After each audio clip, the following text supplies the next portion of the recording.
Ladies and gentlemen, lovers and friends, friends and family. Anyway, as promised, on day what of quarantining in the US, I am here to deliver. So this is not really a YouTube channel. It's more of a YouTube journal. It's hard for me sometimes to update everyone on what's happening in my life. And sometimes I have a word I want to share, and this is for like my close people and anyone else who is interested in listening and finds me interesting, maybe. Alex might come here, but yeah, not yet, Alex, not yet. Okay, I'll call you. Okay. Okay. Okay. I'll give you a whole intro. Okay. Okay.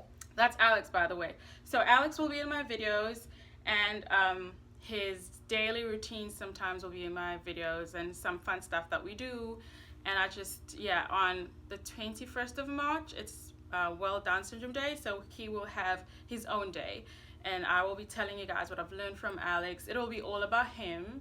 I will leave a few tips here and there for anyone, any au pair, any nurse, anyone who lives and loves and takes care of a child with Down syndrome, what I've learned and what works for me and Alex. Anyway, so this is my journal, and I'm excited. I decided to start it today because it will not have bloomers and corrections. This is who I am. This is how I am. There's no makeup. I did lipstick just for control, and these hoop earrings are not even in my ear hole. They just like yeah, because I wanted to be cute and stuff. But anyway, so I decided to do it today because it's officially a year in the States, and I am excited. But basically, I wanted to talk about today and what today meant to me a year ago and days leading up to today. So anyway, leaving home for me was very exciting, frightening. Not frightening. I don't think frightening is the right word I could use. Terrifying, maybe. I'm sitting on my legs and they started to hurt. But anyway, I don't know what I'm doing right now, but I'm trying not to be in pain. I'm trying to be as comfortable as possible. I'm wearing pajama bottoms, so that's why you guys can see the rest of me. Okay, this is also not very comfortable. And I'm not gonna hit stop or pause because this is real. This is my journal. This is me making mistakes. This is me being imperfect and human. Oh, much better.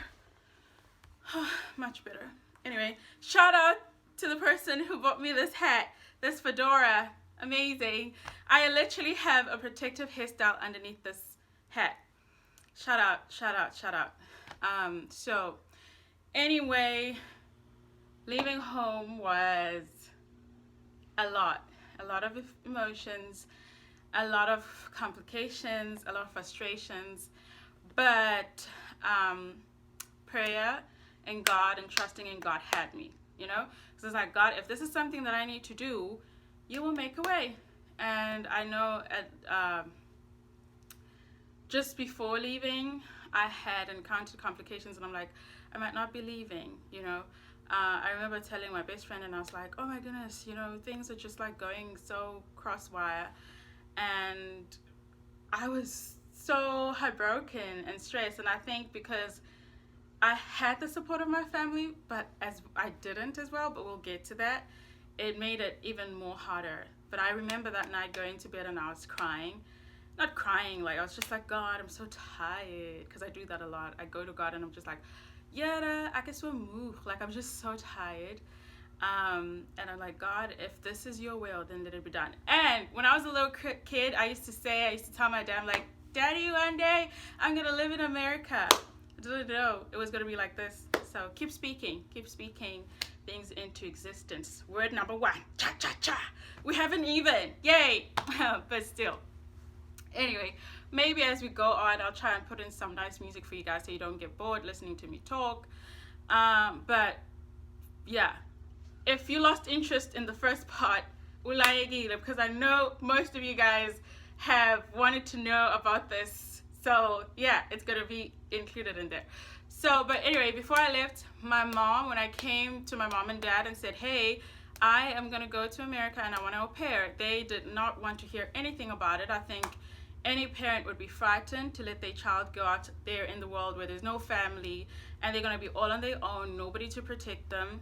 I think my parents have always sheltered me growing up. Like my sisters and brothers can vouch for me in this. Like if we needed to go anywhere, like my dad, I need to stop saying like because it's so irritating. It's irritating me as well. I'm sorry.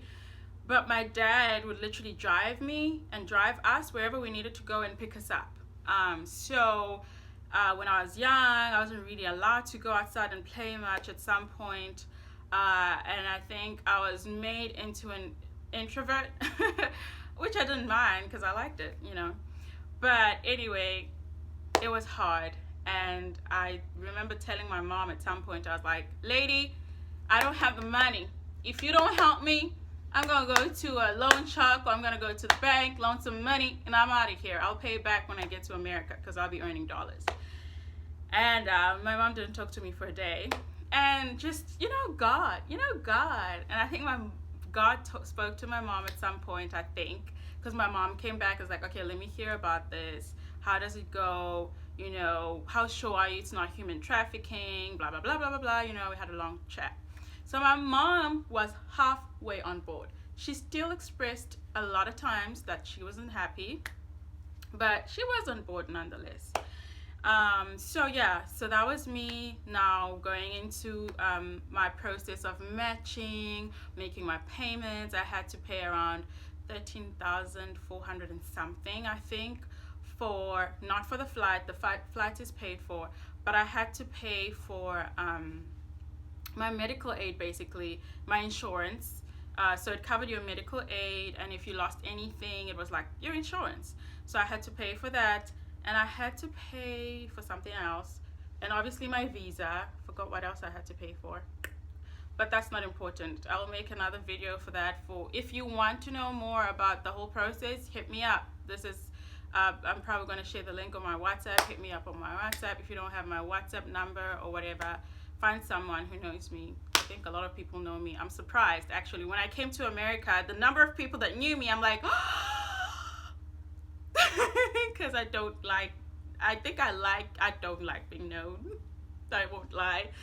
But anyway, so that was it. I'm trying to make this as short as possible, so it's like 15 minutes. And then my dad also came back one day. It's like, hey, I spoke to my colleague, and his daughter's au pairing, and he's like, it's an amazing experience, and I think I understand now. And he was also semi on board. Like literally, I could see them wanting to support me as their child, but they didn't want to let me go. An interesting part. This is what you all wanted to know. I am so sure. So, before I left home, I was in a relationship. Not only the relationship, I was engaged. I need to stop laughing at everything. Mind you, when things make me sad, I laugh. I was engaged to a great guy. Some of you guys may know him. Some of you guys don't. That's okay. So I was engaged, and leaving was kind of hard. I'm like, oh, I'm gonna be someone's wife, and I'm going halfway across the world. So I hopped on a plane. I mean, leaving was not that emotional. Like my family dropped me off there. Where was the guy? He was here to work. And my family dropped me off, and I remember meeting Mika. Amazing. Mika, if you're watching this, I still love you. An amazing girl. And then we met all the other girls, Emily, Ornella, who was the other one? I'm gonna say her name wrong, and I said it wrong when we first met too. Melina. Okay, not even gonna try. I met all the other girls, and we were there. We were excited, and then I met Lee, my other soulmate. Anyway, and then we just all, and then we lost Lee. Lee was always lost. Before living in New York, everywhere, anywhere. It was just nowhere to be found. So I was on the plane. I remember Muriel was also there. It was my first time flying. I didn't know if I was going to be scared, excited, or whatever. So Muriel held my hands like, if you feel scared, I'm just going to be here. I'm going to hold your hand. She was the sweetest, prettiest girl. And we were there and we flew and it wasn't that bad. And so, yeah, there were snacks and stuff on the airplane, whatever. It's just like, okay. I'm not going to go into details about that. But anyway, I ended up sleeping for 5 hours straight without resting. And was on my way to America, landed in New York. We were in training school, got to go around, touring New York. Amazing, bright lights, whatever. But New York is not for me. New York is, it's either you hate or love New York. New York is very busy, it's loud, it's dirty, but it has a lot of art, a lot of fashion, a lot of vibe, a lot of, if you afford that, it is definitely for you. So now I was being dropped off at my host families, and we were all being dropped off at our host families. It was a 4.5-hour bus ride to West Virginia. Oh, no, we weren't in West Virginia. I don't know where we were dropped. I think we were dropped up in Virginia, and then Meg, which is my host mom, and Alex came to pick me up in West Virginia. Anyway, I got here, and I think for the first couple of days, I grew homesick, and in the next couple of months, I could feel a gap, not necessarily an intentional gap, but I could feel a gap between me and my friends or me and my family. Like it felt different. I can't explain it. And reaching out, and not reaching out, but connecting, like, whilst texting and stuff with some of them was a bit tricky. It really sent me down a hill because I was really, really homesick. I cannot describe what homesickness is, but it's like depression, but a special kind of depression. When I got here, the food was, I couldn't get used to the food as quick as I thought I would. I love food, mind you, but it was so tricky for me to get used to the food and all of that.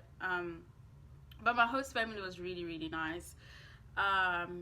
Anyway, and then, so most of my videos, by the way, are going to be about Alex. I think I've already said that. About Alex, maybe a word. I love writing quotes, so maybe I'll share one of my quotes and elaborate on them. It's going to be about a lot of things, art, whatever. I'm very artsy, I'm very all over the place, so expect all of that. But I'm going to be sharing my journey as I go on this year, because I'd like to live it there in the world. And if someone has experienced the same thing, and someone just wants to listen, and someone is interested, hey, there's quarantining here, everybody's in the house, so everybody is bored. People might just watch this and not get bored, because boredom is real right now.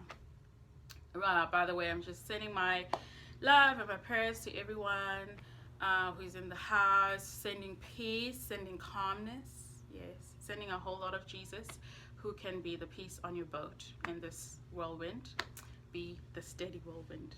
I used to call myself that sometimes. That was going to be one of the name of my albums one day. Probably will be. See, I said I was going to America. I went to America. Maybe album soon. Who knows? Anyway, Alex! Ladies and gentlemen, introducing Alex Daniel Dodd. Woo woo! This is my co-host. This is going to be the star of the show. Well, come stand over there. They can't see you. Look at his cute face. Anyway, we are quarantining together. He was watching Boss Babe in his room, weren't you? We are, you can't see him. We are quarantining together. This is my little brother. What am I to you? Huh. What am I?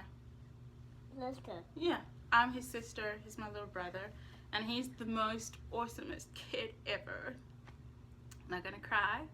But Alex has changed my life in so many ways. And I love him so, so much. And you'll be hearing more about him and all the fun that we have. Do I make you happy? Yeah. Are you happy to be spending a year with me? Yeah. Yay! Another year together. Another year of love. Another year of grace. Another year of mercy. Right? Yeah. Yeah. From us themziago.family. Peace. You want to go click on that red square button? Yeah. Okay, go. Oh yeah.